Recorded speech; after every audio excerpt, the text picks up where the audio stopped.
Les besoins en protéines porcines à Daloa, chef-lieu de la région du Haut-Sassandra, s'élèvent à environ 8 tonnes par mois. La pandémie à coronavirus est passée par cette filière. Les points de vente de la viande de porc peinent à être ravitaillés.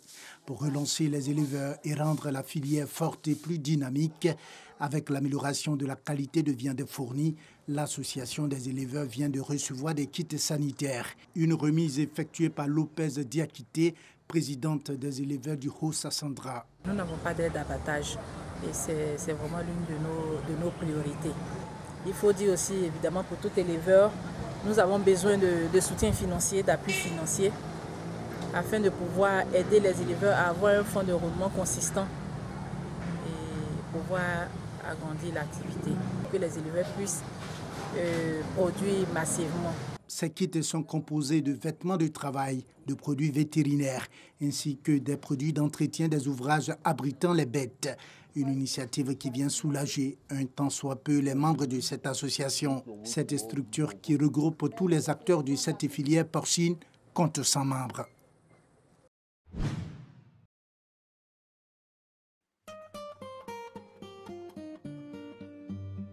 Collège moderne de Bonyego-Dougou, département de Dabakala, région du Yambol. Akissi, en classe de 3e, peine à se concentrer.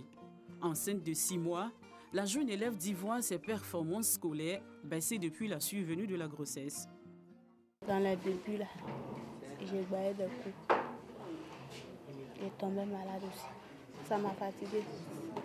Aller là, ça me fait mal. Ça fait que j'ai eu 9 de moyenne, premier trimestre. Je n'ai pas envie d'arrêter les cours. Je veux continuer. Cette classe enregistre 4 cas de grossesse. L'une d'entre ses filles est absente ce jour pour cause l'accouchement. Toutes partagent les mêmes difficultés. Les résultats sont en chute. Avec les autres, ça se déroule bien, c'est bien. Mais celles qui sont enceintes, c'est un peu difficile. Parfois, on est obligé de les interroger pour qu'elles ne puissent pas dormir. La classe compte également 3 élèves pairs. Porter une grossesse ou la faire porter à quelqu'un a toujours des répercussions. Je vais à la maison. Chez qui? Chez maman. Travailler, venir à l'école, ce n'était pas facile. Mais avec le temps, on a pu assumer les conséquences. Ce jour, l'assistant social du collège et son équipe font le tour des classes. Toutes les filles enceintes sont convoquées pour une réunion. C'est la routine ici.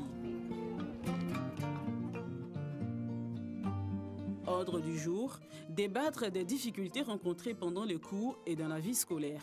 Le peu de temps que vous avez là, vous n'avez pas sommeil, vous n'avez pas mal. Si vous voulez vous coucher, couchez-vous, mais révisez vos leçons. Si elles sont en cas d'examen, il faut d'abord une dispense.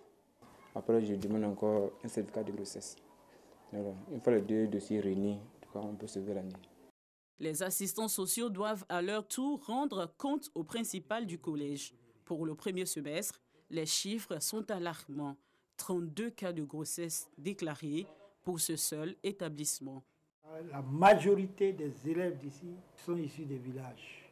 D'abord, je vous dis qu'il y a un manque de logement, il n'y a plus de tuteurs. Donc, c'est entre une jeune fille et puis un garçon qui sont dans la même maison. Vous voyez déjà que ça devient déjà monsieur, madame. Et puis, ils n'ont rien à manger. Donc, ça qui fait qu'elles sont livrées à beaucoup de choses. Mais si on a une cantine ici, déjà, ça peut limiter. S'il est difficile pour les élèves en grossesse de se concentrer, il l'est encore plus pour celles qui ont accouché. Entre études et devoirs de mère, la tâche n'est pas toujours aisée pour Céline, élève en classe de 4e. Souvent que je ne finis pas vite, on m'envoie l'enfant.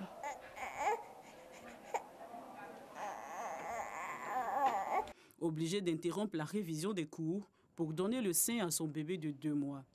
Le bébé est exclusivement nourri au sein.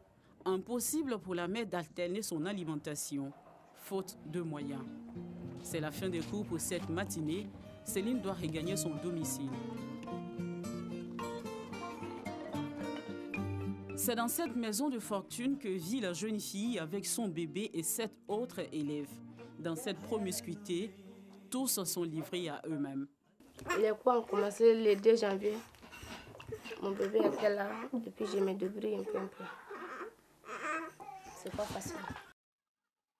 13 heures. L'élève mère doit reprendre le chemin de l'école avec la peur au ventre d'être à nouveau interrompue par les pleurs de son bébé.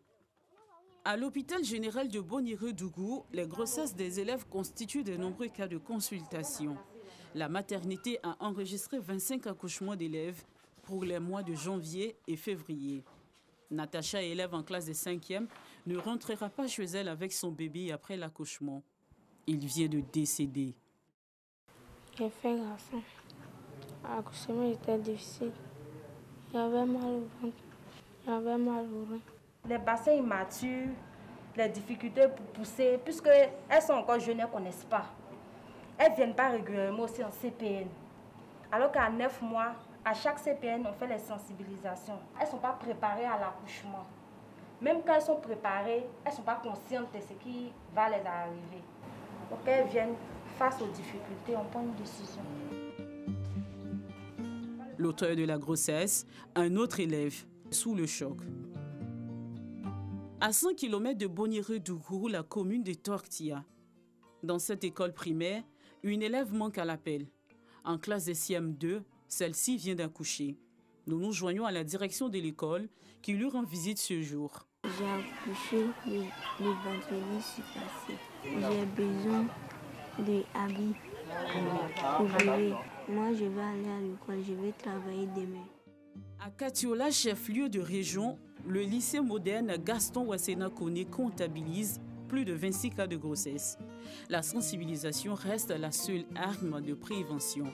Mais se pose la question des auteurs de ces grossesses. L'enfant, il peut avoir des difficultés à étudier. Maintenant, le professeur qui est à l'école va profiter de cette situation. Moi, j'ai fait la synthèse pour toute la draine de Katiola. Je n'ai vu nulle part le nom d'un professeur comme auteur de grossesse. De nos jours, ils savent qu'il y a une sanction qui les attend. Selon la coordonnatrice du centre d'écoute et de conseil, les auteurs de ces grossesses sont généralement les hommes de petits métiers et les élèves eux-mêmes. La région du Yambol compte plus de 80 cas de grossesse pour le premier semestre.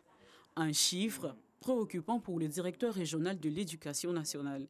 Il faut intensifier la sensibilisation, sensibiliser également les parents sur les dangers que courent leurs enfants lorsque les enfants ne sont pas dans les bonnes conditions de travail. Et nous comptons aussi entreprendre d'autres actions auprès des leaders communautaires. Je pense que tout ça, l'un mis dans l'autre, nous pouvons réduire le phénomène. Au cours de l'année scolaire 2017-2018, la région du Yambol a enregistré 102 cas de grossesse contre 73 en 2018-2019 et 104 en 2019-2020. De 2013 à 2018, 20 750 grossesses ont été enregistrées sur toute l'étendue du territoire.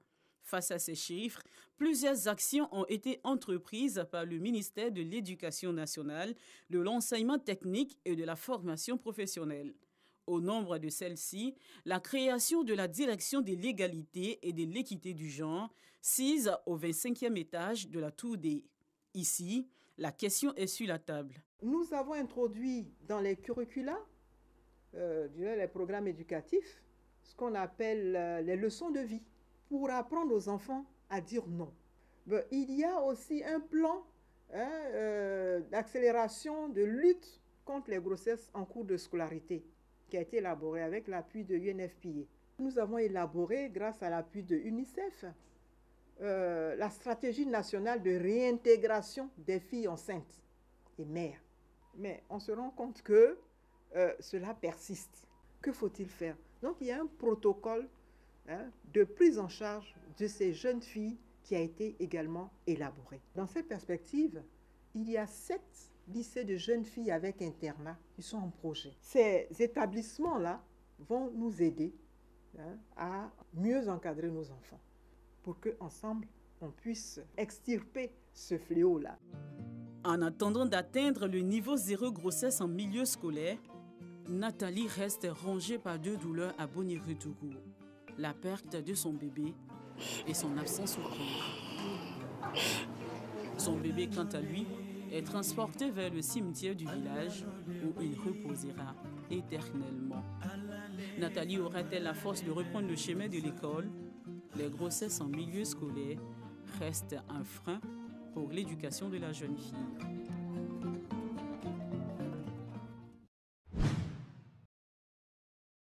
Ils sont nombreux à exercer des activités dans l'informel. Ces artisans veulent avoir désormais un statut fiable pour bénéficier des avantages sociaux, fiscaux et économiques que le gouvernement offre.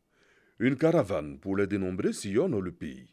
Point de départ, Dimbokro. La caravane, c'est pour faire profiter les artisans des fonds que l'État de Côte d'Ivoire a mis en place pour le secteur informel et que jusqu'à présent, ces artisans ne savent pas comment il faut faire pour avoir accès à ces fonds. Mais l'État a créé des conditions pour permettre à l'artisan aujourd'hui de pouvoir avoir accès à ces fonds, qui est le statut des apprenants. Avec ce statut, celui qui est au secteur informel peut bénéficier que des prêts de ce fonds. Sortir de l'informel pour le formel. Une aubaine pour les artisans de la région du Nzi. Je voudrais dire merci au président pour tout ce qu'il fait pour les artisans et dire merci aussi aux artisans de Dimokro qui se sont bien mobilisés pour l'enrôlement. La caravane de recensement des artisans va sillonner les 31 régions et 2 districts que compte la Côte d'Ivoire.